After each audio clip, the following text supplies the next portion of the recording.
Hey everybody, Prepper Nurse 1 here. Today is Sunday, April 8th, 2018. As you can see, snow all through there. We ended up having more snow again last night.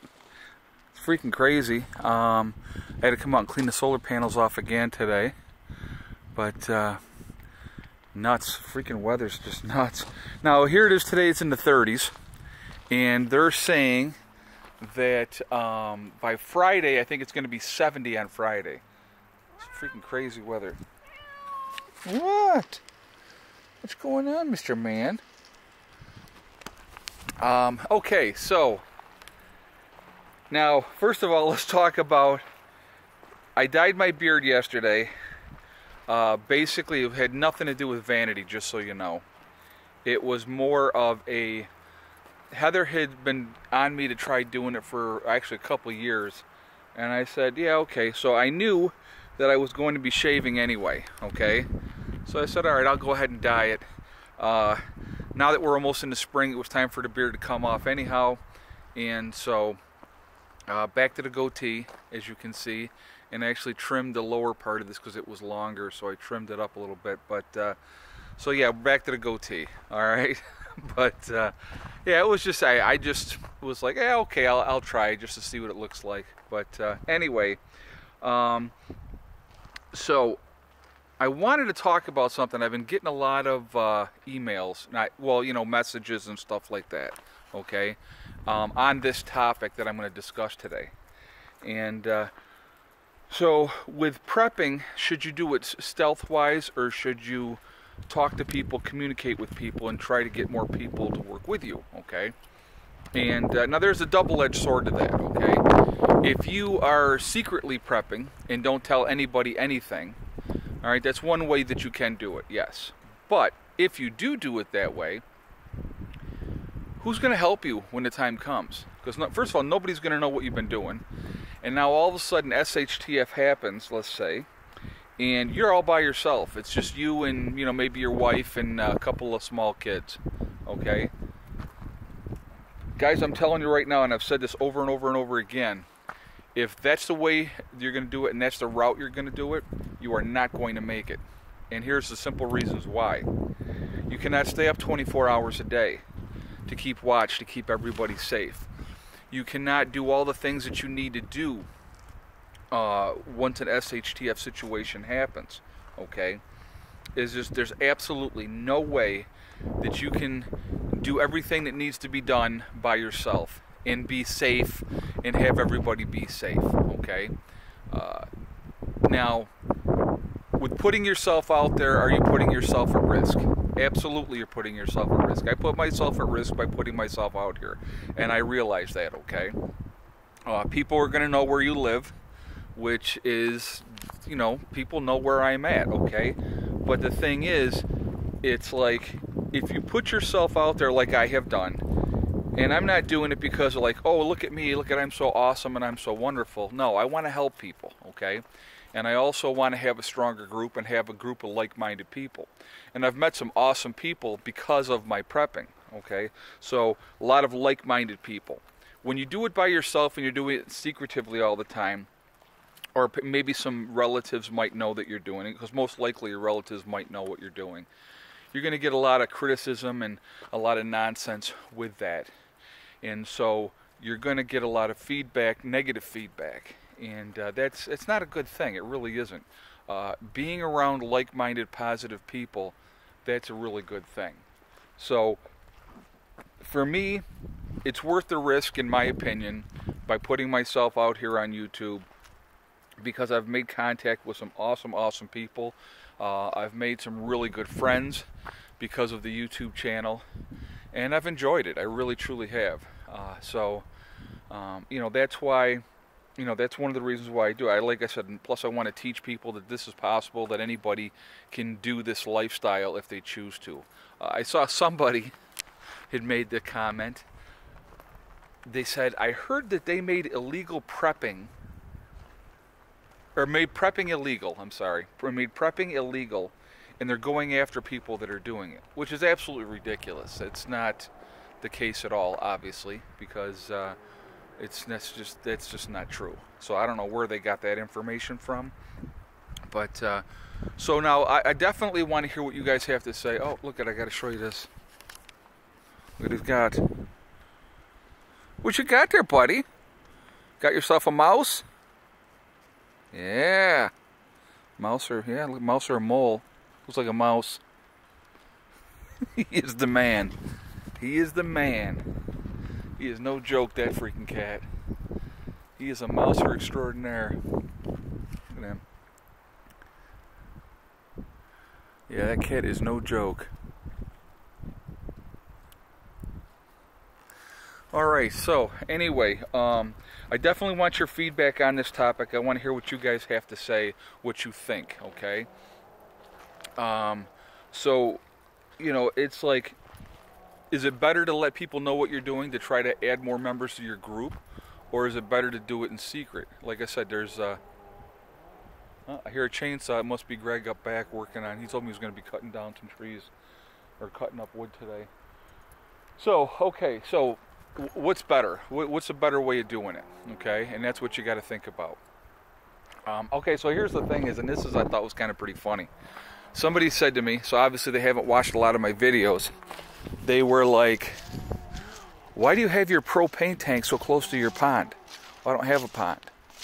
This is actually, we're gonna walk over here real quick. This is actually lower today, this whole area, than it was yesterday, okay? Like I said, as long as the snow continues to hold off and we don't keep getting that, then that, you know, that's going to dry up pretty quickly. So there's no pond over there, just so you know. Okay, so a couple things. Anyway, like I said, I definitely want your guys' feedback, and I want to hear what you guys think.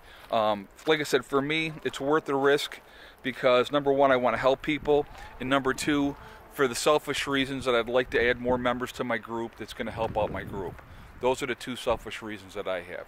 Okay, now, a couple things going on I wanted to talk to you guys about.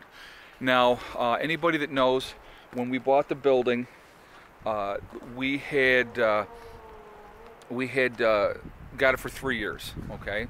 So when I made my last payment in April here, for April's payment, I had said to her I had to put down a security deposit when I bought the building. We put down $800 security deposit. So I said to her, I said, now when we get to the end, can I use that security deposit in lieu of a payment? She goes, actually, she goes, let me look at something.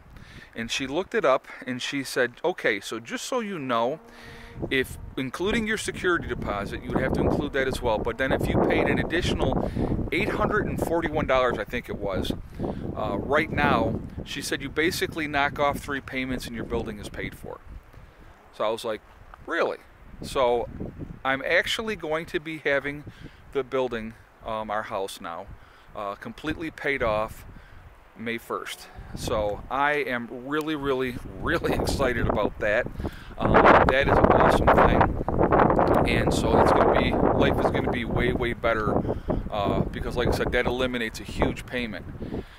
Now, that being said, my Santa Fe, I have had, there's my Santa Fe. I have had that vehicle for 10 years. It is a 12-year-old vehicle. It is really starting to break down. So yesterday, Heather and I went into town and we were looking at some vehicles. And I know some of you are going to say, get a truck, get a truck, get a truck. But I don't have $35,000 or $45,000 to buy a truck. So truck is probably not going to happen. But I was looking at another vehicle, and I'm actually going to go down there and talk with them tomorrow. And I'm going at 10 o'clock in the morning, and we're going to see what we can do. Now, I definitely, now my building payment was $465 a month. So I definitely, if I'm going to have a car payment, which I knew eventually I was going to have another car, okay? I was going to have another vehicle. And like I said, my Santa Fe is 12 years old, and I've had it for 10 years. So I have definitely got my money's worth out of this vehicle. It has been a very reliable vehicle for a very, very long time, but it's just getting to that point. There's been a lot of things going wrong. It's been breaking down, and it's just that time. But anyway, this vehicle that I'm looking at is 2 years old. I would never buy new. And it only has 9,000 miles on it for a 2-year-old vehicle. So I'm like, that's pretty cool. Because I remember when I bought the Santa Fe, I think it had like 25 or 26,000 miles on it when I bought it, and I bought that when it was 2 years old. So I'm looking at possibly getting another vehicle, and you know, I want something that we could all get into and be comfortable.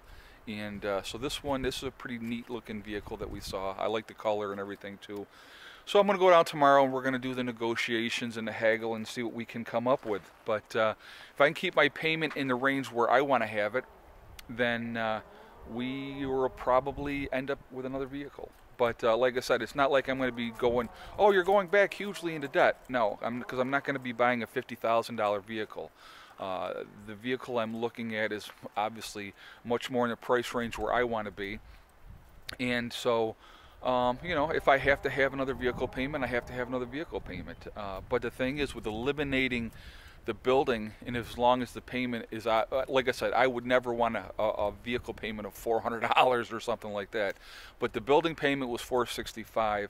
If I can keep it well under that, if I can keep my a vehicle payment in the $300 range, then we're going to see. We're going to talk, we're going to see what happens, and we're going to go from there. So it should be interesting. So we'll see what happens. So maybe by the time I do tomorrow's video, I may have a new vehicle. So we'll see what happens. But anyway, so that's what's going on here at the homestead. The weather's supposed to start getting nicer. I think tomorrow's going to be in the 40s, and then it's going to get nicer from there.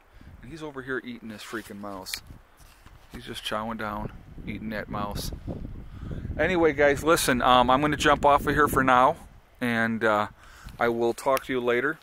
And but I hope everybody's had a nice weekend.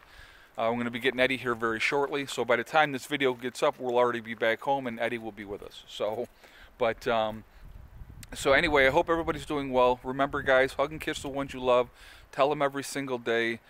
You never know what's going to happen, and you know, that's real important. And so anyway, I mean, like a good example is somebody had just mentioned there was a bus accident where a bunch of hockey players were killed, and the bus driver and some coaches, I guess, as well. It was like 15 people that got killed, but they were a lot of them were young people, between 15 and 21, I think. So that's very, very sad. So that just kind of gives you a reason why that you really should appreciate each other. And remember, guys, STD. It's one step at a time, one thing at a time, and one day at a time. Whatever you're trying to do, whatever you're trying to accomplish, you can do it. And the only one that's going to stop you from doing that is yourself. So I hope everybody has a great day, and I will talk to you all tomorrow. Prepper Nurse 1, out for now.